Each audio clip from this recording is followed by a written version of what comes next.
Մագա Հարությունյանը սոցիալական հարթակներում հանդես էր եկել ցավալի լուրով. մահացել է Մագայի պապիկը Տեր-Եղիշե Հարությունյանը։ Հրապարակելով նրա լուսանկարը Մագան նշել էր. «Հանգչեց խաղաղությամբ պապիկս»։ Մագան ու Սուրենն էլ գնացել էին Թբիլիսի մասնակցելու հուղարկավորության արարողությանը։ Մագայի պապիկին հուղարկավորել են Թբիլիսիի հայ գրողների և հասարակական գործիչների խոջիվանքի Պանթեոնում։ Սեպտեմբերի 27-ին վիրահայոց թեմի հարյուրավոր ներկայացուցիչներ Թբիլիսիի Սուրբ Գևորգ առաջնորդանիստ եկեղեցուց դեպի հավիտենականություն են ճանապարհել 86 տարեկան հասակում իր մահկանացուն կնքած վիրահայոց թեմի վաստակաշատ հոգևոր սպասավոր արժանապատիվ Տեր-Եղիշե ավագ քահանա Հարությունյանին։ Սուրբ պատարագին ներկա են եղել վիրահայոց թեմի Սամցխե Ջավախքի և Ծալկայի ընդհանուր առաջնորդական փոխանորդ հոգեշնորհ Տեր նշան վարդապետ Հմայակյանը, Վրաստանի հայաբնակ տարածաշրջաններից և Հայաստանից ժամանած հոգևոր հայրեր,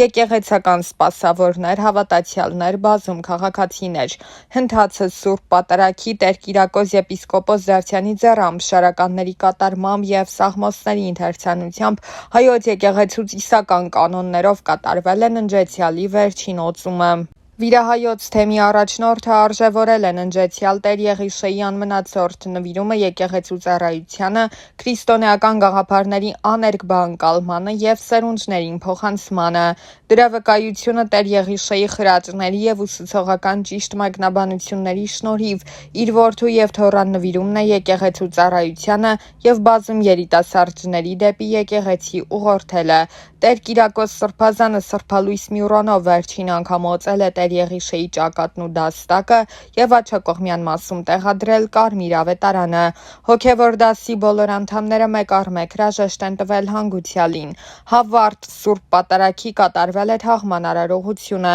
Տեր-Եղիշե ավագ քահանա Հարությունյանի աճյունը հոգևորականների և հարյուրավոր քաղաքացիների հոծ թափորը ուղեկցել է Թբիլիսիի հայ գրողների և հասարակական գործիչների խոջիվանքի Պանթեոն, որտեղ եկեղեցու արժանավոր նվիրյալը գտել է իր հավիտենական հանգրվանը ազգի մեծամեծների կողքին։ Նշենք, որ Մագա Հարությունյանը հարցազրույցներով հաճախ է հանդես գալիս, սակայն հազվադեպ է խոսել իր ընտանիքի անդամների մասին։ Հարցազրույցներից մեկում Մագան նշել էր. «TikTok-ում գրանցվել եմ 1 տարի առաջ, այս պահի դրությամբ ունեմ 100,000 հետևորդ։ TikTok-ում գրանցվեցի, քանի որ աչքովս շատ էին ընկնում ու հասկացա, որ այսօր այն շատ ակտուալ է։ Ու որոշեցի ինքս էլ գրանցվել ու ինձ փորձել։ Իհարկե իմ կյանքում շատ կարևորություն եմ տալիս Ինստագրամին, քանի որ առանց խաբելու կասեմ, որ այն ինձ համար գումար աշխատելու միջոց է։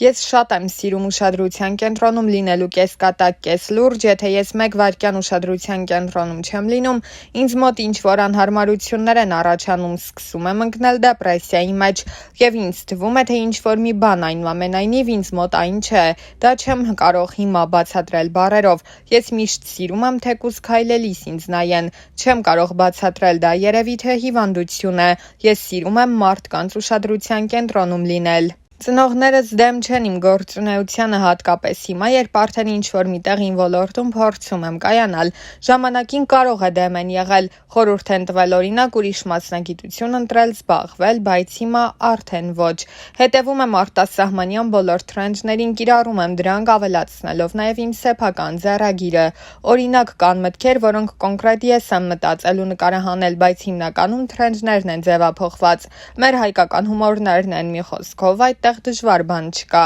Ես հատկապես առավելությունը դնում եմ էջի ակտիվության վրա, որովհետև մարդ կարող է ունենալ 100, նույնիսկ 200,000 հետևորդ, բայց այդ հետևորդները լինեն պասիվ։ TikTok-ում ամենակարևորը էջի ակտիվությունն է, աղվատը, այլ ոչ թե պատվիսկաները։ Իհարկե դրանք էլ իրենց դերն ունեն, բայց պետք է լինեն ակտիվ։ Այս պահին ունեմ և սիթքոմում նկարահանվելու և հեռուստասերիալում նկարահանվելու առաջարկ, բայց քանի որ վիրահատվել եմ, չգիտեմ, թե ինչքանով կհասցնեմ շուտ ապաքինվել, իսկ եթե դա շուտ չլինի, չեմ նկարահանվի։ Դիմել եմ քթի վիրահատության, քանի որ ունեցել եմ միջնապատի հետ կապված խնդիր, և դրա հետ մեկտեղ նաև պլաստիկ միջամտություն է եղել։ Ես մի քիչ բնույթով փոփոխական մարդ եմ, և եթե հիմա չանեի, ապա հետո հաստատ չէի անելու։ Դրա համար որոշեցի, քանի որ ունեմ հնարավորություն և կա ժամանակ, անպայման պետք է դիմել վիրահատության։ Այս պահին զբաղված եմ Բոլոլա նախագծում, այլ նախագծերից կան առաջարկներ, բայց հրաժարվում եմ։ Բոլոլան շատ եմ սիրում սկսած թիմից ու աշխատանքից, ինձ այս նախագիծը միանշանակ հաջողություն է բերել։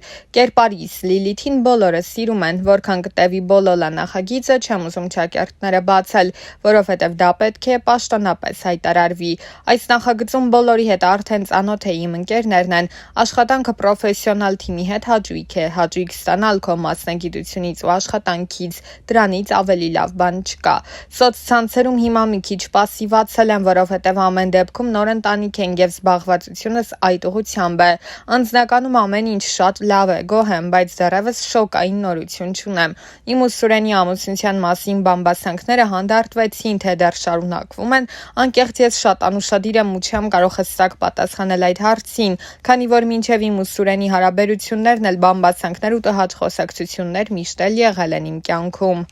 Ամեն ինչի հետ կապված, թե կերպարիս, թե հագուստիս, թե իմ գործունեության մեջ միշտ քննադատության կիզակետում եմ եղել։ Դրա համար ես շատ սովոր եմ այդ ամենին եւ ուշադրություն չեմ դարձնում։ Վատ մեկնաբանություններին ու ֆեյքերին ուշադրություն դարձնելը իմ կողմից մանկամտություն կլինի։ Եթե ինչ-որ մեկը գրում է վատ բան ու չունի անգամ նկար, անուն, ինչպես կարող ես լուրջ վերաբերվել։ Չի կարելի ժամանակ ու էներգիա ծախսել կամ տրամադրություն փչացնել նմանների համար։ Սկզբում անսովոր էր, կամաց սովորեցի։ Իմ կյանքում ոչինչ հեշտ չի տրվել, հստակ չեմ կարող ասել, որն էր ամենաբարդ փուլը, բայց ամեն քայլն իմ կյանքում եղել է դժվար։ Ուղղակի ես շատ լավատես եմ ու չեմ բարդացրել ամեն ինչ, անցել եմ առաջ։ Ինձ իրոք ոչինչ հեշտ չի տրվել, անհնարին ոչինչ չկա, եթե Չինաստանում 7 տարեկան երեխան կարող է մեքենա հորինել, ես 27-ում ինչ էլ ուզեմ կարող եմ ունենալ։ Դրա համար պետք է ձգտում, մոտիվացնող շրջապատ։ Երկրում տիրող ցանկացած դեպք ինձ անհանգստացնում է, բայց աշխատում եմ չխառնվել, որովհետև դա շատ պատասխանատու է։